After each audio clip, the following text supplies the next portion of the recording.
Welcome to the Book Party Podcast. Join us as we journey into the world of books with Michael T.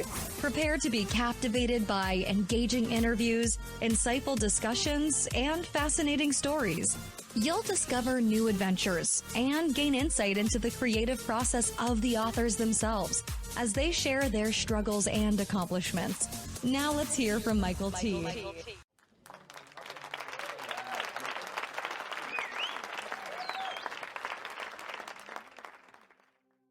This is Michael T., and I thank you for being with us this morning. To all our listeners, I would ask you to go to bookpartypodcast.com. That's bookpartypodcast.com.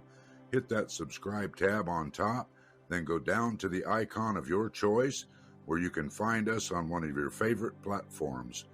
Download us, and then you can follow us from there. And don't forget to sign up for our newsletter to get the latest information on our upcoming shows. Today, I would like to introduce our guest, W.D. Kilpack III, and his book, Crown Prince.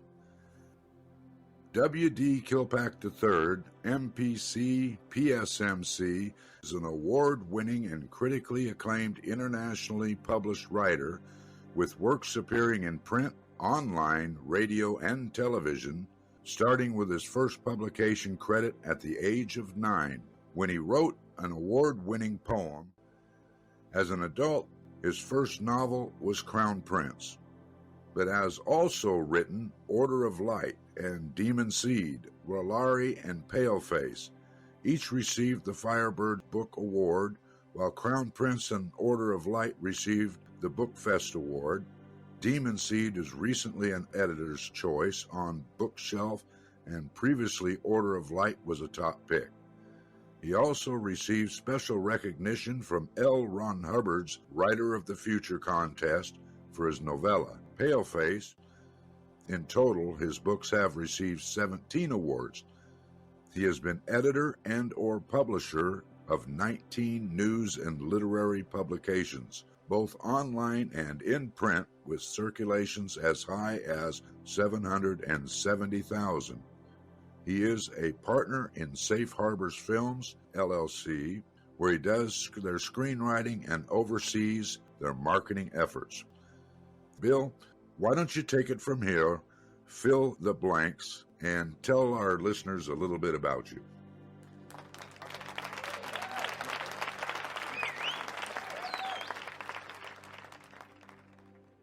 Where do I start? I went to school at Westminster College of Salt Lake City. I got both my bachelor's and my master's degrees there. In my undergrad, I double majored in communication and philosophy. In my master's, it's in professional communication, where I emphasized writing. And I've got 5 kids and helped raise 5 more. And I coached wrestling for 20 years and taught at the college level for 25. You got some accomplishments, that's for sure. So, in publishing journey that you've had, in the beginning, were you a self-published author, or have you always went with agencies? How did you start this out? Before my novels, I guess I've always been freelance. That because of my journalism background, I was freelancing with mostly news, but I also poetry and fiction, short stories, that sort of thing. With my novels, they've been self-published, and I am a one-man band as far as that goes. I do the cover art, I do the layout and design, I do all the marketing, and so as far as being independent, I'm definitely that. There's no there's no collaborators, there's no team that works with me on that. It's just me. So even now you're still that way? Yep. On the one hand, I do really like that I get to make all the decisions. I get to decide where to put my efforts. On the other hand, it's all my efforts. And so I do plan that when things, hopefully when things get to where I want them to be someday, then I'll be able to farm out some of the pieces. For one thing, I do have a pretty good art background, but art takes a lot longer than writing. And so that's one of the things that eventually I'll probably be farming out. I really do enjoy it, but it just takes a lot more time. Sure. So basically, you're an indie author then. Yep. You do everything from start to finish, and that's commendable. It's a lot more work to be an indie author. On my first book, I tried to do my own cover, and it was an absolute disaster. And never again. I'm on my third now, and it should be out next week, I'm hoping. It should be published, and I just never will design another cover. It's not in me to try and do that. Like I said, I do enjoy doing it, but it's very time consuming. Take us to a point in time of what you would consider. Now, you've done a lot of different novels. You've done some short stories and things like that. Take us to a point in time what you would consider your worst author moment, and tell us that story. My journey as far as writing has always been pretty positive, but if I had to pick something as the worst, was getting Rilari out this past year. My plan was to get it out in December, but Murphy's Law, anything that can go wrong will. And in this case, you'd think that with it being my fifth book, that I'd have figured out all the kinks in the hose, but I had so many things go wrong, and things that I thought I had the process down, but I just had so many things go wrong that it put me back 6 weeks, and so it didn't end up coming out until February. But I had issues with the file itself, that I had problems with the backup file, and the file got corrupted, and I had to go back and fix a bunch of stuff that was, of course, just horribly frustrating, to say the least. I had problems with the cover artwork. I had problems with uploading the files to Amazon, that some goofy little things where at the end of the sentence, if it was a lowercase f and it was in italics, then it would not accept it because the margins were a little bit funky. And just a lot of things. I can't even name them all. There were so many. But just a lot of things that put me back 6 weeks. That was really embarrassing to me because I had been announcing for 3 months that it was coming in December, and it didn't end up coming until February. It was just one after another. I'd get one fixed and think, okay, this is it. Go to publish, and boom, there'd be the next one. And I'd just be like, are you kidding me? So that was probably the worst moment. It was just a whole lot of, okay, there can't be anything wrong with it now, and then bucket of water, because then there's another one. It's the next thing and the next thing. Yeah. And so yeah. I guess I got cocky thinking that I'd figured it all out, because there were a whole bunch of things that I don't know if I got lucky on the first 4, but that one I sure just had a lot of problems that I did not plan for, didn't have to face with the first 4, and they all just sat up and looked ugly right there, all in a row. Now, this next question, I know you're going to say you've had a lot of these because you've had a lot of books, but I want you to come up with one, if you can, just one. Take us to a point in time of an incredible, when the light bulb goes off in your head, an epiphany moment. You could have been doing anything.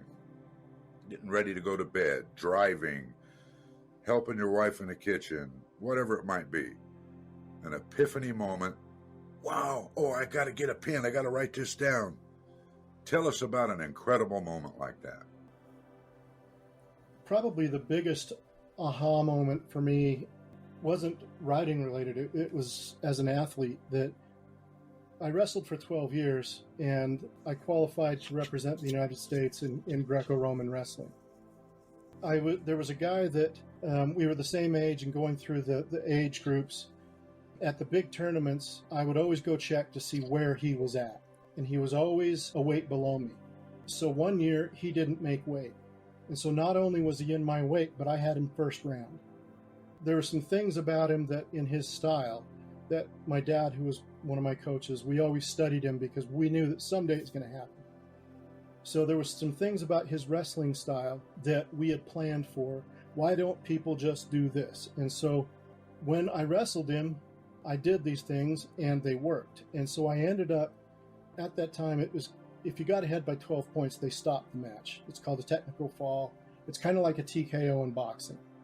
And so this guy was a world champion, and I teched him out in about 20 seconds. When we stood up, he had gone pale, and I gave him a hug, and I told him that I had dreaded wrestling him for years. And he looked at me, he sat back and looked at me like it was this bizarre thing, and he said, "Yeah, me too." And that was this moment where I went, whoa, that's where I'm at? That he didn't want to wrestle me? And that was the year that I won nationals once. That was the year that I won it. I was in the finals 9 times, but I won it once. That was the year that I qualified for the Pan Am team to represent the United States. That was the best year I ever had. But all of that came after that moment where he said that. And that was this huge realization that where I thought he was at this level, he thought I was at that level. And that was just this huge moment for me. And there's something about that as far as not just your confidence in the sport, but your confidence in life.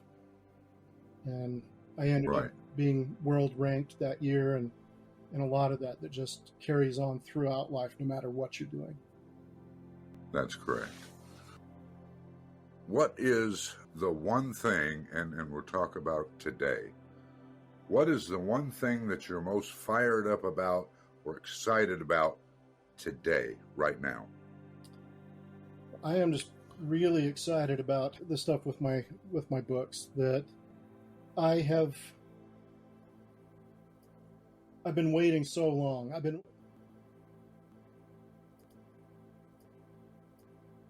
I wrote my first novel when I was 12, my first fantasy novel, and I'm not saying it was great when I was 12, but that was when I wrote my first book. That was when I decided this is what I want to do. And so I ended up, and so I went down that path with publishing, with going out and freelancing with my poetry and short stories and all that.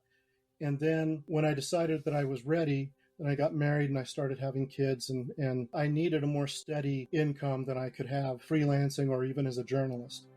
And so I put my books on the back burner until I'd raised my kids. And so now is the time where I get to focus on that. I get to finally pursue that dream. And so it is just so exciting to finally be able to do that, this thing that I've been wanting to do ever since I was 12 years old. Be able to go out and do the things that I've been wanting to do with that and just take it to it and go to town, just like any opponent that I've ever had on the mat. Just go out there and go after it and not leave anything out there that I might regret one day. Just leave it all out there and just go for it. And that's what I'm doing, and I'm just excited about that. That's where you're at now. Yep. Again, this is Michael T. Please go to bookpartypodcast.com. That is bookpartypodcast.com. Hit that subscribe tab, go down to the icon of your choice, and choose your favorite platform. Download it there where you can follow us. And if you enjoy our show, don't hesitate to leave a review.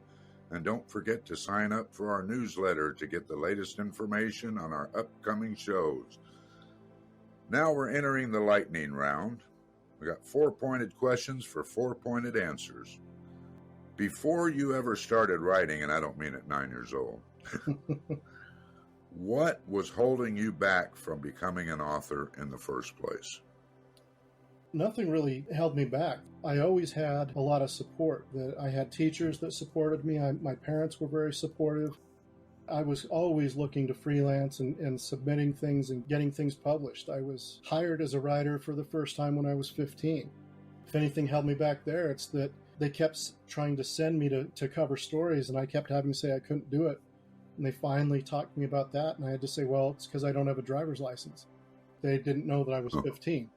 They didn't fire me, which was great, but then they took back the editor position that they had given me. But nothing has really held me back other than, maybe decisions that I'd made, like when I decided to hold off on my novels because I needed to focus on raising my family. I don't view that as much as holding me back as that I needed to focus on other priorities. Sure. What was the best advice in writing that you have ever received? The best advice that I've received was actually in a magazine. It was an in-flight magazine, and it was an interview with Louis L'Amour, who wrote all those Westerns. It was this long paragraph talking about all the novels that he wrote that won all these awards, all these TV miniseries that won all these awards that were based on his books, all these movies based on his books that won all these awards. It's this long paragraph, blah, blah, blah. And then the last line was, "How did you do it?" And his answer was 2 words, and I thought it was profound. And I read this when I was like 14 or 15. And his answer was, "I started." And that just struck me, that the whole thing, all these things that he had achieved, and he attributed it to, "I started." And that affected me in terms of my work life, my school life, my education, everything that I do. That if there's something that is daunting, that has me feeling like I don't want to do this or I'm apprehensive, then I start. If there's an assignment in school that I'm just like, oh crap, I don't want to do this, I start. I write a paragraph. Or if there's something, I've got an idea for a book, then that's just, I wake up because I had a dream and I have an idea. I'll write a paragraph to nail down the idea. But usually if I write a paragraph, I write another paragraph. A lot of times then I'll write another one. And then I've written a page. And then I've written 5 pages. And then I've written 10 pages. And it just goes like that. It gets the ball rolling. That really affected me and rippled into all areas of my life. I start. Okay. Share one of your personal habits that contributes to your success. Again, that I start. That I don't, I mean, everybody procrastinates, but in general, I don't do a lot of procrastinating. I do tend to, once I start, then I go ahead and I start.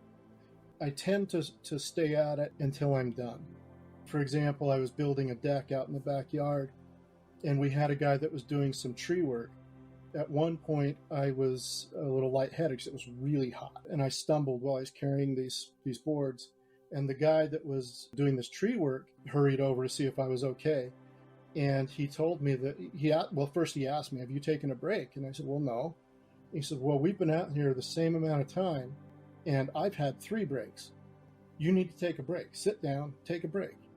And that's just how it is. That one thing with wrestling is that wrestling is the hardest sport there is. And if you have been successful in wrestling, then you have to have a really powerful work ethic.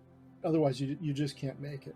Again, that carries over into everything that going through. And a lot of times when people complain about this being hard or that being hard, well, I've seen hard, and that doesn't really compare to this. Or there's a lot of stuff that people say is hard that I think, well, that's not hard compared to cutting 11 pounds in 45 minutes. Or there's a lot of things that are harder than that I've done. In your writing, share an internet resource with our listeners. There's a website that I use a lot. It's kind of a funny thing. People always say, "Why do you use that?" There's a website, it's a rhyming dictionary. And I don't use it for the rhyming, but because it actually has a whole bunch of different resources in it. But that's what it's called. It's a rhyming dictionary. But it has a regular dictionary. It has a thesaurus, a bunch of different things in there.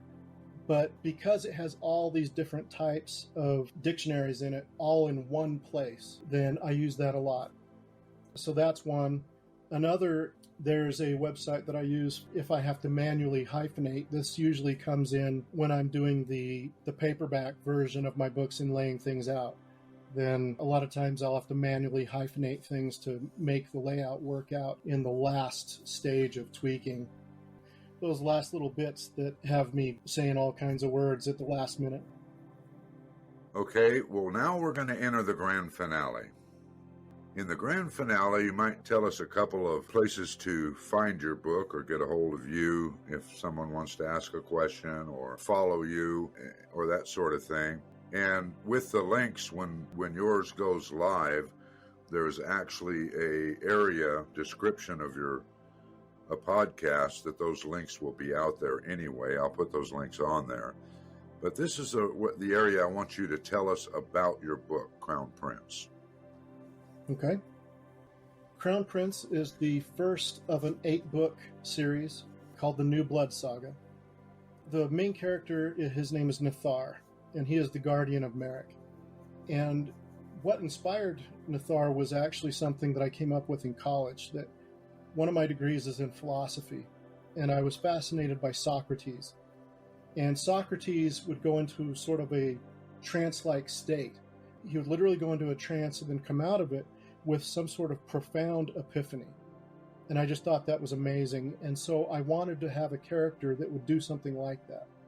Socrates called that being seized by the demon of philosophy. And so Nithar is seized by the demon of sight. And so sometimes he'll go into a trance-like state and he'll see the future. Or he might see the past. He'll see things that are not from the current time. And so that is part of being the guardian of Merrick. And so with Crown Prince Nithar and his father before him, who also was the guardian of Merrick, they have foreseen the collapse of the current ruling family. And so they have made plans for decades to be able to escape with the Crown Prince. And he's newborn. They've made plans that in order to get out. And Crown Prince starts with the first chapter is the birth of the Crown Prince and the events that lead up to that, getting out while the city is under siege, then escaping and going into the Ancient Wood. The Ancient Wood is where mankind was created, and the powers of creation are still there.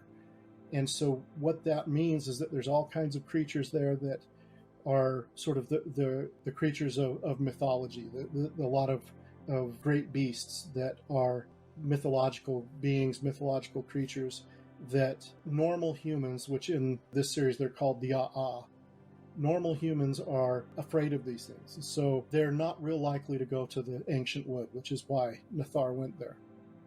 And so it's the story of Nithar taking the Crown Prince with Darshell, who is the baby's wet nurse. It's the story it's dealing with, one thing, traveling with a newborn, which a lot of that stuff is very real. I've got 5 kids. It's real, the stuff with traveling with newborns. And there's a lot of stuff in terms of dealing with a lot of different things with different cultures, a lot of culture clash because she's from another country. There is a lot of action in terms of some fight scenes that are pretty intense, and dealing with a lot of things that are, to a certain extent, are pretty frightening in terms of dealing with some of these different creatures that are in the Ancient Wood. I mean, by and large, the Ancient Wood has its own intelligence to a certain extent, and you don't want to make it angry. There's something to that. So, with that one of the things I love is having bad guys that you love to hate. And so, Crown Prince is setting the stage for the rest of the series, and there are some characters in here that you love to hate. All 8 of them are written, and I've read them all to my wife, and I can just say the names of some of the characters, and she'll make noise and faces and stuff like that, and I love that. I love having people have a very emotional, visceral response. Just today, I had a little review from another author with Crown Prince. He called it Shakespearean, and that is one of the coolest things that I've heard. I think that's awesome. So it is a little dark. There's some stuff that happens that gives you a little bit of a twinge, a little bit of a cringe, but you get to care about these people. On another podcast, the host said that even though it's fantasy, they're living real lives. That's one thing that I do describe my style as realistic fantasy. Yes, there's magic, but it's not the kind of stuff like fireworks. It's more subtle.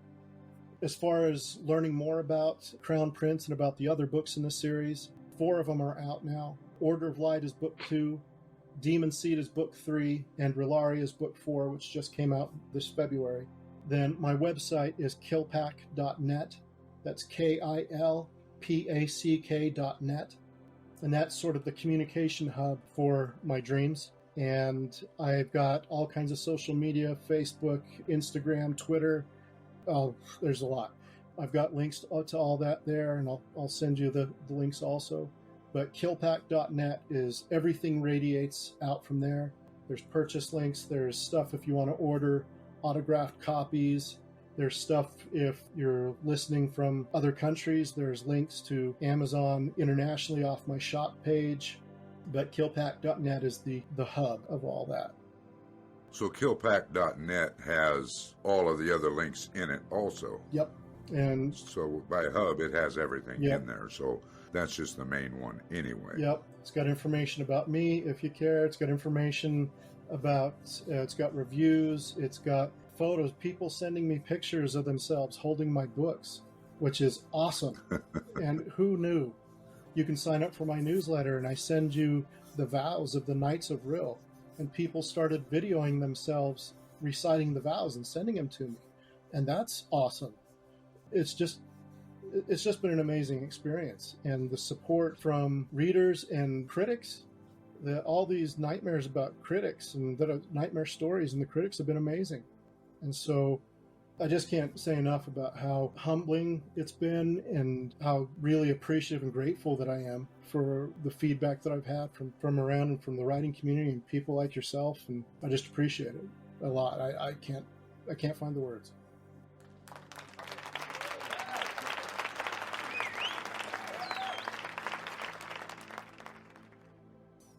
Again, this is Michael T. Please go to bookpartypodcasting.com. That's bookpartypodcasting.com.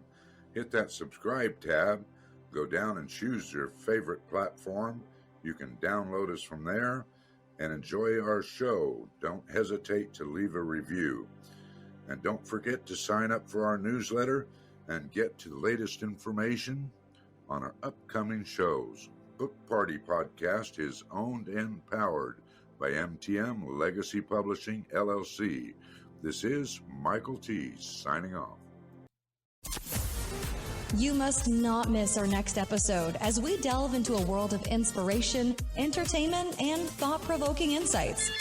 Join Michael T. on the next Book Party Podcast and experience a new adventure, a new story, and a complete immersion into the world of Pages Unveiled, Chronicles of the Writing Journey.